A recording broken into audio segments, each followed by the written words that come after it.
Okay जी, अस्सलाम वालेकुम everyone and welcome to another lecture of AS level business with Sam. मैं हूं प्रतीक मानिया और आज की क्लास में जो है वो हम लोग अपना एक नया चैप्टर कंप्लीट करने जा रहे हैं। And this new chapter that we have today is basically pricing. तो आज जो है वो हम लोगों के पास प्राइसिंग का चैप्टर है जो हम लोग पढ़ने जा रहे हैं। और इस प्राइसिंग के चैप्टर के अंदर आपको बहुत सारी चीजें जो मैं पढ़ाऊंगा, बहुत सारी चीजें जो आपको समझनी जरूरी है। अच्छा, before I start this topic of pricing, आपको याद रखना है बेसिकली प्राइसिंग बहुत ज्यादा इंपॉर्टेंट चैप्टर है। बहुत दफा इसके क्वेश्चंस आए हैं और बहुत दफा क्वेश्चंस आ चुके हैं, से इसका मतलब आ चुके हैं अगर तो आएंगे भी। ठीक है जी, तो let's quickly start with pricing.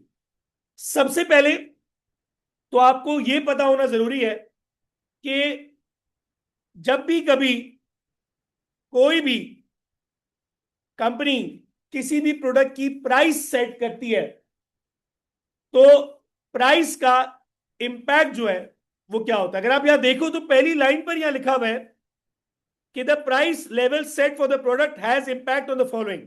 यानी जब भी कभी कोई कंपनी अपने प्रोडक्ट की प्राइस सेट करती है तो उसका बहुत सारी चीजों के ऊपर इंपैक्ट आता है। जिस चीज पर सबसे पहले और सबसे ज्यादा इंपैक्ट आता है प्राइस का, वो है आपकी एडेड वैल्यू। आई रिपीट, जिस चीज पर सबसे पहले और सबसे ज्यादा इंपैक्ट आता है प्रोडक्ट की प्राइस का, वो है एडेड वैल्यू। अब मुझे नहीं पता आप में से कितने लोगों को याद है या आप में से कितने लोग भूल चुके हैं एडेड वैल्यू क्या थी। बेसिकली एडेड वैल्यू का मैं आपको सिंपल करके शॉर्टकट में समझाऊं तो एडेड वैल्यू का मतलब है कि कोई भी कंपनी कितने शशकों के साथ कोई भी चीज बेच सकती है। जैसे हम अगर गली मोहल्ले के फ्रेंच फ्राइज वाले की बात करें तो ये जो गली मोहल्ले का फ्रेंच फ्राइज वाला होता है ये 40 रुपए में आलू खरीदता है, ठीक है, और उसके ऊपर थोड़ा बहुत खर्चा करता है, प्रॉफिट ऐड करता है और 40 रुपए के आलू को 100 रुपए में बेच देता है। ऐसे ही है, ठीक है ना। तो एडेड वैल्यू का फॉर्मूला अगर आपको याद हो, एडेड वैल्यू का फॉर्मूला क्या था, सॉरी, एडेड वैल्यू का फॉर्मूला था added value equals to selling price per unit minus cost of material bought in. ऐसे ही था, यही था ना एडेड वैल्यू का formula, selling price per unit minus cost of material bought in. तो ये जो गली मोहल्ले का फ्रेंच फ्राइज वाला है ये 40 रुपए में आलू लाता है, 10 रुपए का खर्चा करता है, इसको पड़ गए फ्रेंच फ्राइज 50 रुपए के, कॉस्ट हो गई 50 रुपए और 100 रुपए में बेच दिया, ठीक है ना। तो 100 रुपए इसकी सेलिंग प्राइस है, 50 रुपए इसकी कॉस्ट है, तो प्रॉफिट कितना हुआ 50। और एडेड वैल्यू कितनी हुई 100 रुपए माइनस मटीरियल कितने का आया था 40 का, तो इसकी एडेड वैल्यू है 60 रुपए। अब क्योंकि ये गली मोहल्ले में बेच रहा है तो ये बहुत ज्यादा शशके ऐड नहीं कर रहा, तो ये मैक्सिमम मैक्सिमम इसकी अपर कैप 100 रुपए, 100 रुपए से ऊपर की फ्रेंच फ्राइज इससे कोई भी नहीं खरीदेगा। लेकिन ऑन दी अदर हैंड अगर मैं मैकडॉनल्ड्स की बात करता हूं, वो शशके ही शशके, जाते हैं आप तो एसी वाला आउटलेट है, दरवाजे पे गार्ड है, वो आपको सलाम कर रहा है, आपके घर वाले आपको सलाम नहीं करते, गार्ड आपको सलाम कर रहा है, आपको इज्जत दी जा रही है, बच्चों के लिए प्ले एरिया है, बैठने की जगह है, सिक्योरिटी है, काउंटर पे आपसे कैश कार्ड दोनों की फैसिलिटी पूछी जा रही है, टच स्क्रीन है जहां पर जाके आप खुद से ऑर्डर प्लेस कर सकते हैं, बहुत सारी जगहों पे आपको इज्जत दी जा रही है, ठीक है ना। तो मैकडॉनल्ड्स वाला भी वही 40 रुपए का आलू खरीदता है। अब मैकडॉनल्ड्स वाला 40 रुपए का आलू खरीदता है, इस वाले गली वाले ने भी 40 का आलू खरीदा, पोटैटोज, राइट, बट इसने उस पर सिर्फ 10 रुपए खर्च किए और इसकी कॉस्ट हो गई 50 रुपए। मैकडॉनल्ड्स वाले ने 40 का आलू खरीदा, उस पर 110 रुपए खर्च किए और मैकडॉनल्ड्स की कॉस्ट कितनी हो गई 150, 150, और उसने फ्राइज कितने में बेचे 400 रुपए, ठीक है। मैकडॉनल्ड्स वाले की सेलिंग प्राइस फ्राइज की कितनी है 400, उसकी कॉस्ट कितनी है 150, तो उसका प्रॉफिट कितना है। अगर मैं एडेड वैल्यू की बात करूं तो 400 रुपए की उसकी कॉस्ट थी, 40 रुपए का आलू था, एडेड वैल्यू क्या है उसकी? 360 रुपए। सवाल यह है कि प्राइसिंग का इंपैक्ट किस चीज पर आता है? प्राइसिंग का इंपैक्ट आता है आपके एडेड वैल्यू के ऊपर। आप जितनी ज्यादा प्राइस चार्ज करोगे, आप जितनी ज्यादा प्राइस चार्ज करोगे, आपकी सेलिंग प्राइस में और आपकी कॉस्ट ऑफ मटेरियल में डिफरेंस उतना बड़ा होगा, हाँ या ना? तो जितनी हायर प्राइस होगी, उसकी एडेड वैल्यू प्रोडक्ट की उतनी ज्यादा होगी। आपको याद भी होगा जब हम एडेड वैल्यू का टॉपिक पढ़ रहे थे तो हमने पढ़े भी थे two methods to increase added value, है ना? पहला मेथड था इंक्रीज सेलिंग प्राइस, दूसरा मेथड था रिड्यूस कॉस्ट ऑफ मटेरियल। और ये मैंने आपको जरूर बताया था कि सिर्फ बोलने से प्राइस नहीं बढ़ती, शशके ऐड करने पड़ते। प्रोसेस जो भी था हमारा वो टॉपिक नहीं है आज, लेकिन बात ये कि प्राइसिंग का इंपैक्ट किस पे आता है। तो भाई जितना महंगा बेचोगे, आपकी सेलिंग प्राइस में और कॉस्ट ऑफ मटेरियल में डिफरेंस उतना बढ़ जाएगा। जितना बढ़ जाएगा एडेड वैल्यू उतनी ज्यादा होगी। तो ये तो हम पढ़ चुके हैं, वही बात रिपीट हो रही है, बस थोड़ा सा आपके लिए रिकॉल हो गया। अच्छा, उसके बाद जैसी प्राइस होगी, रेवेन्यू भी वैसा ही होगा, प्रॉफिट भी वैसा ही होगा, डिमांड भी वैसी ही होगी। इसमें तो कोई शक नहीं है। जैसी प्राइस होगी प्रॉफिट भी वैसे ही होगा। आप 1 रुपए रख के बेचोगे तो प्रॉफिट कम होगा, 100 रुपए रख के बेचोगे तो प्रॉफिट ज्यादा होगा। लेकिन 100 रुपए रख के बेचोगे तो माल कम बिकेगा, डिमांड कम होगी। 1 रुपए रख के बेचोगे तो माल ज्यादा बिकेगा, डिमांड ज्यादा होगी। तो एग्जामिनर पूछे अगर आपसे कल 8 मार्क के क्वेश्चन में, जयान, कि भाई वो कौन से दो एरियाज हैं बिजनेस के जो अफेक्ट होते हैं प्राइसिंग से, तो आप बोलोगे पहले तो प्रॉफिटेबिलिटी अफेक्ट होती है प्राइसिंग से, दूसरा बिजनेस का एडेड वैल्यू, तीसरी जो चीज अफेक्ट होती है प्राइसिंग से वो क्या है? Brand image. Brand image is all year psychological. आपने बहुत सारे घड़ियों के ब्रांड सुने होंगे, बूवे, एपी, जेकब एंड को, रिचर्ड मिल, है ना? ये सारे वो ब्रांड्स हैं जिनकी घड़ियां स्टार्ट ही 12-15 करोड़ रुपए से होती है, स्टार्ट होती है। फिर वो 1 अरब, 2 अरब, 5 अरब, 10 अरब, 20 अरब, इन कैटेगरीज में जाती है। ठीक है ना? 20 अरब तो शायद नहीं होगी, शायद मैंने जो मैक्सिमम घड़ी देखी है वो 3-3.5 अरब रुपए की देखी है। हो सकता है ज्यादा भी हो, लेकिन मैं अपनी बात कर सकता हूँ जितनी मैंने देखी है। ठीक है? औकात नहीं है खरीदने की 3 अरब की घड़ी, लेकिन क्या हुआ, देख तो सकते हैं ना यार। अब अगर मैं आपसे एक बात पूछता हूं, चाइना की 1000 रुपए वाली घड़ी में और सिटीजन की 15,000 रुपए वाली घड़ी में क्या फर्क है?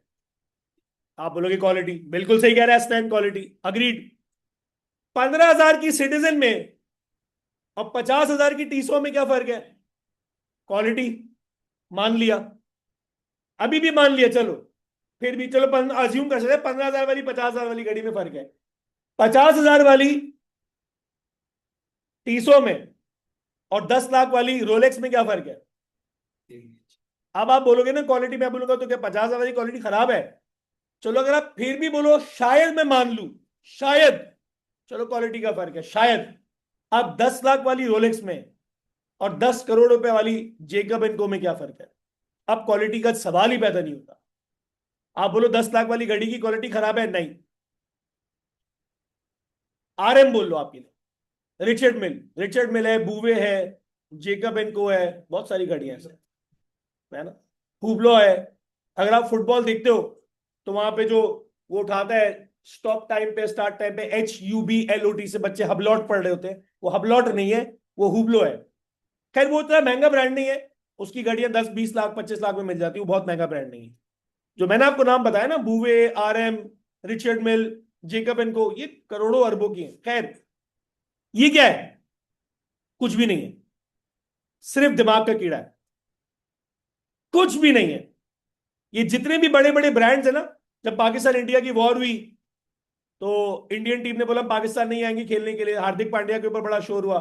हार्दिक पांड्या जो घड़ी पहनता है मेरे ख्याल में 30-35 करोड़ रुपए की है, तो इंडियन मजाक उड़ा रहे थे कि अगर पाकिस्तान आएगा इसकी तो घड़ी चोरी हो जाएगी, इनका IMF का कर्जा उतर जाएगा।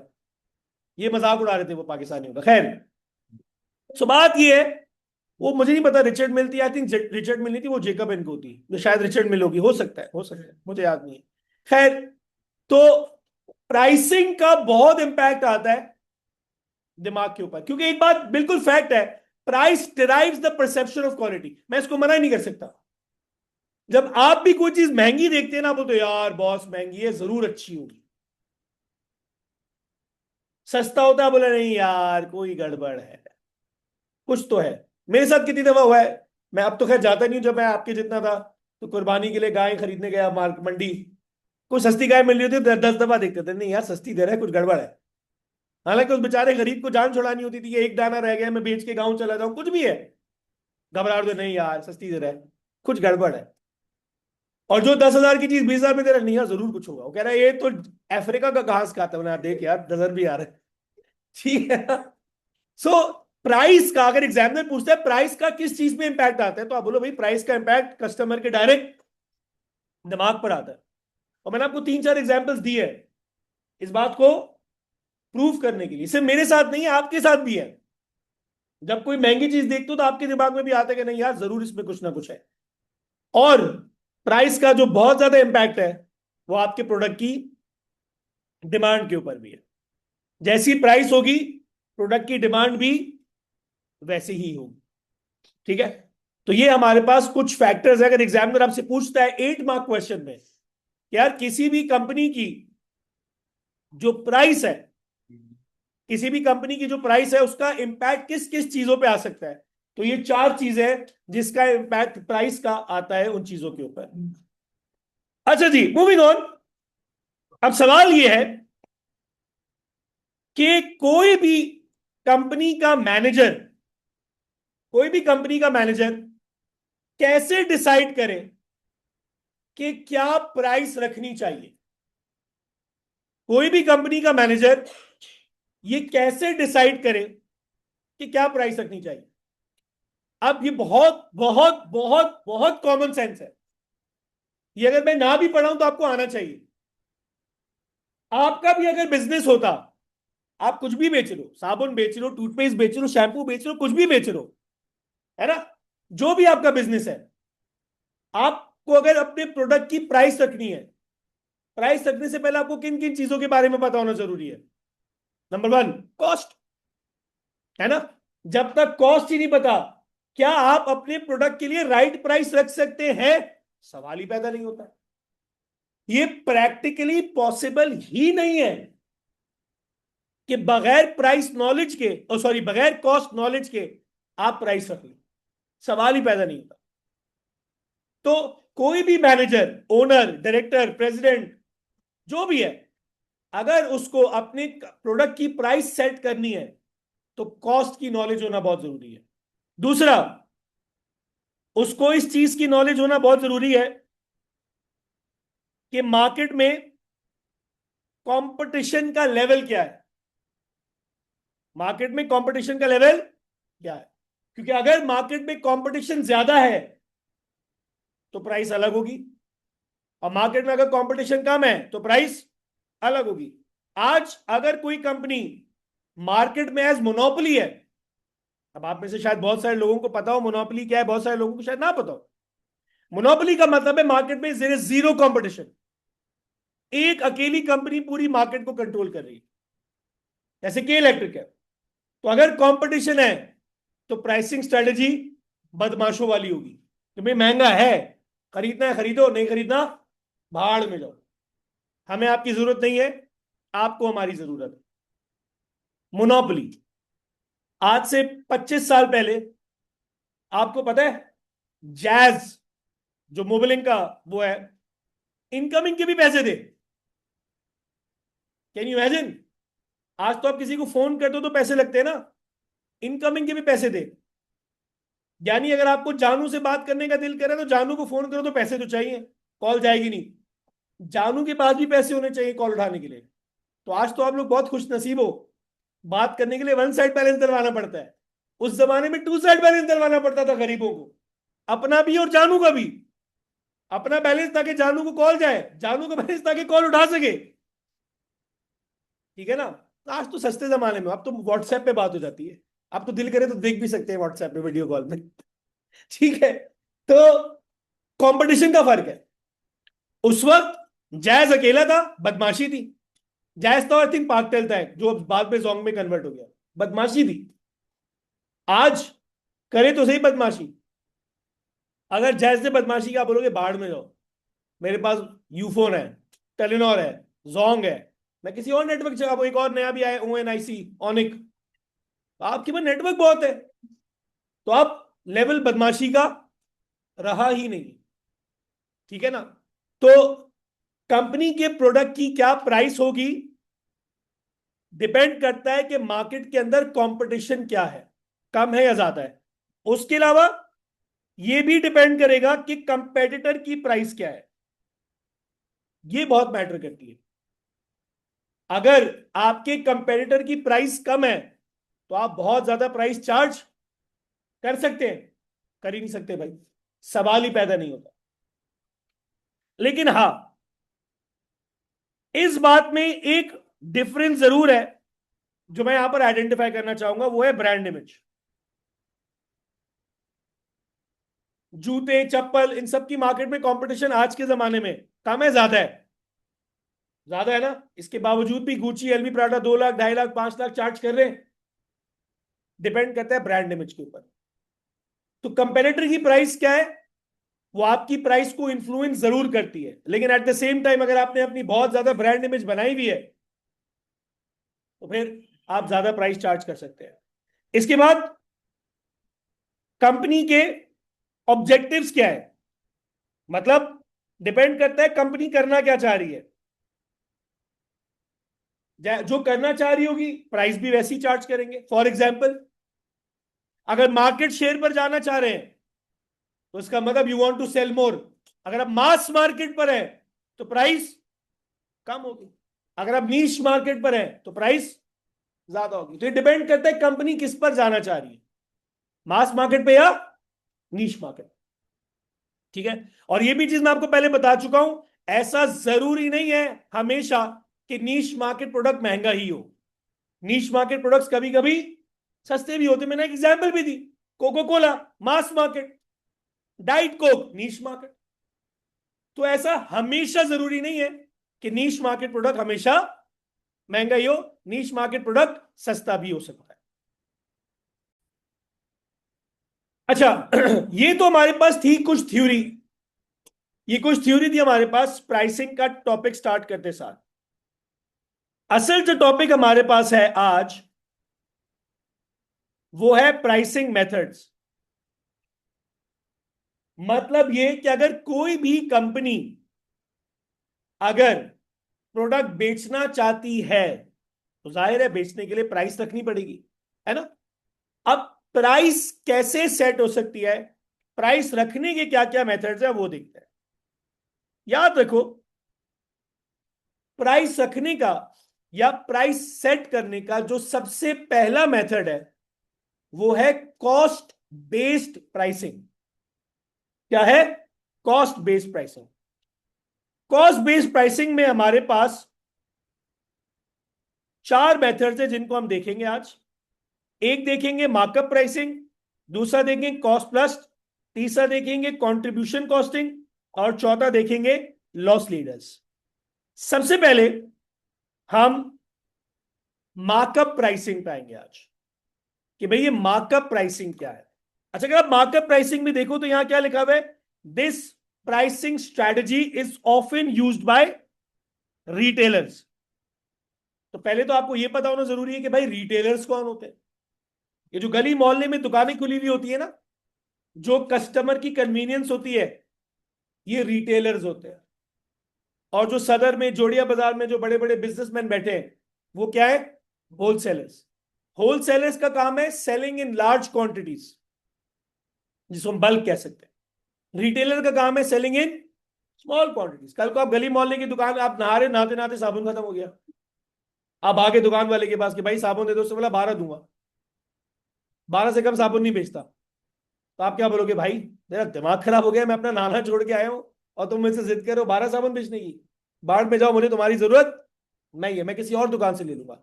ये जो गली मोहल्ले के रिटेलर्स होते हैं इनका काम ही क्या होता है? Selling in small quantities. अच्छा ये किस प्राइसिंग स्ट्रेटेजी पे काम करते हैं? इनका प्राइसिंग स्ट्रेटेजी में क्या होता है, they add a percentage markup to the unit cost of each item bought from the producer or wholesaler. इनका काम क्या होता है? इनका काम ये होता है कि ये सर्टेन परसेंटेज मार्कअप ऐड करते हैं अपनी कॉस्ट के ऊपर।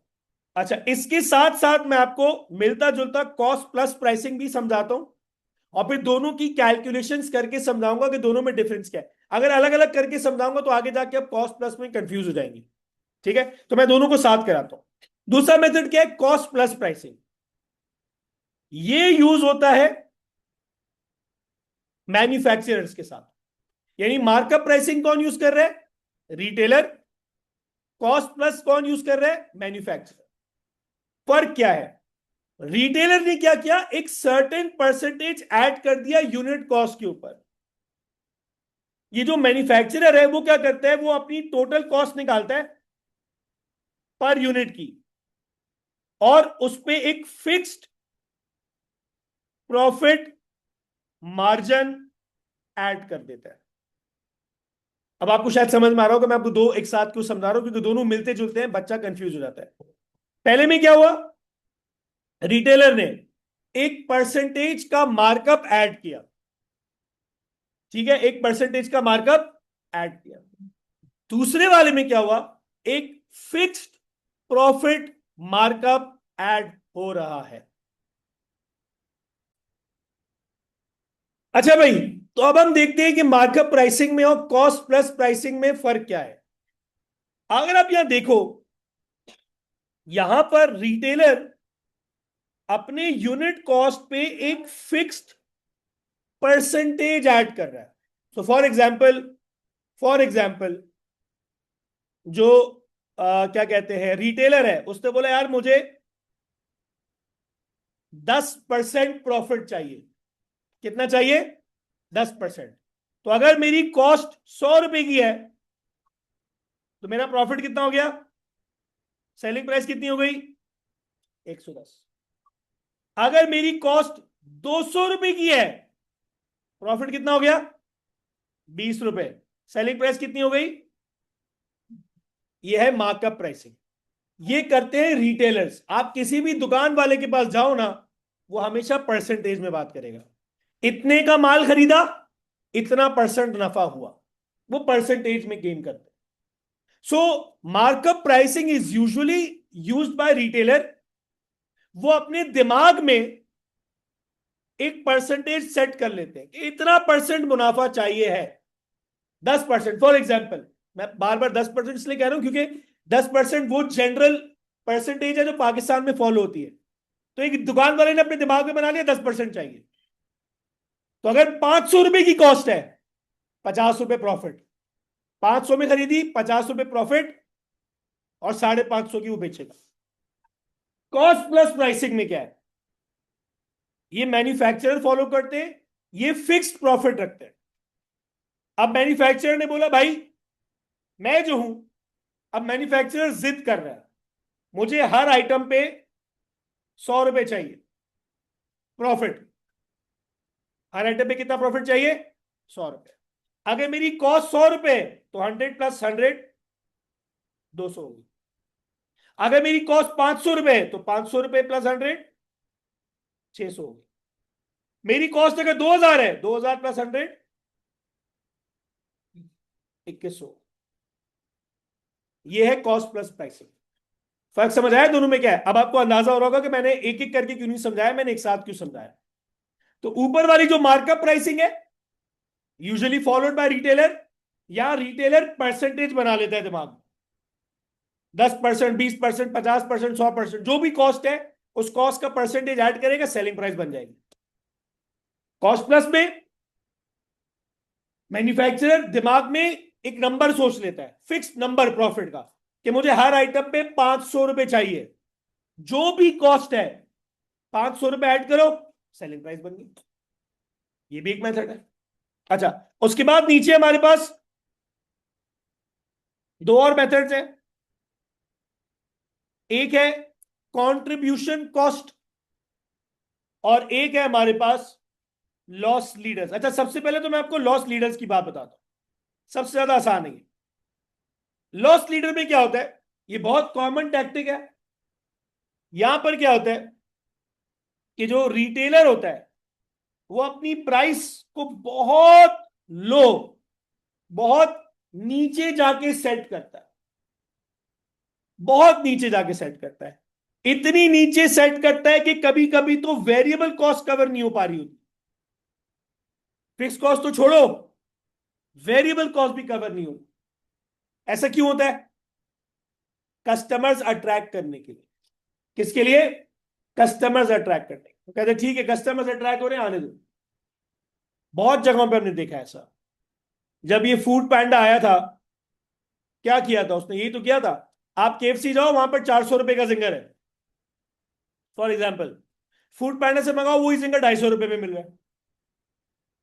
अब आप बोलो एक तो चल के जाओ, लाइन में लगो, खुआरी हो, 400 रुपए दे के जाओ, और ये साला घर पे पहुंचा रहा है 250 रुपए में।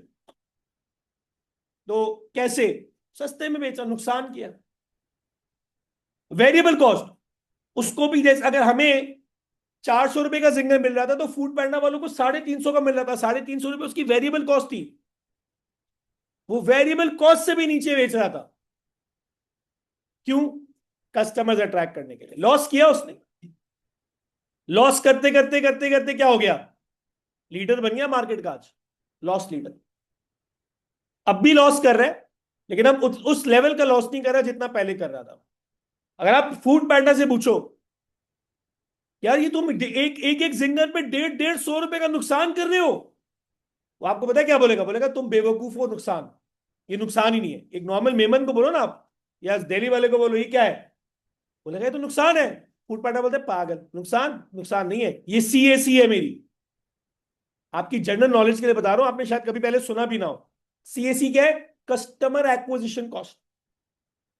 आप लोग मतलब उससे वो बोलेगा आपके हिसाब से मैंने 150 का नुकसान किया, मेरे हिसाब से मैंने 150 रुपए खर्च करके नए कस्टमर को अपनी तरफ लाया, ये मेरी कस्टमर एक्विजिशन कॉस्ट। ये तो मार्केटिंग है भाई। आप 10 करोड़, कोका कोला 10 करोड़ रुपए लगा के क्रिकेट टीम को, इधर उधर इवेंट्स को कोक स्टूडियो कराता है, मार्केटिंग है नहीं है? फूड पैंडा कहता है वो उस तरीके से मार्केटिंग कर रहा है, मैं इस तरीके से मार्केटिंग कर रहा हूं। उसका अपना तरीका है, मेरा अपना तरीका है। तो ये मेरा लॉस नहीं है, ये मेरी सीएसी है, कस्टमर एक्विजिशन कॉस्ट। ठीक है, जिंदगी में कभी आगे बढ़ रहा तो सब याद रखना, कोर्स के अलावा भी बहुत सारी चीजें पढ़ा दी हैं हम। ठीक है ना? खैर, तो लॉस लीडर आपको समझ में आ गया होगा क्या है। जरूरत से ज्यादा लॉस करना, वेरिएबल कॉस्ट से भी नीचे जाके बेचता। किस लिए? Primarily to attract customers. अच्छा जी, एक और, कंट्रीब्यूशन कॉस्टिंग। अच्छा, कंट्रीब्यूशन कॉस्टिंग आपको याद होगा जब हमने फाइनेंस का यूनिट पढ़ा था, कंट्रीब्यूशन पढ़ा था। Selling price per unit minus variable cost per unit equals to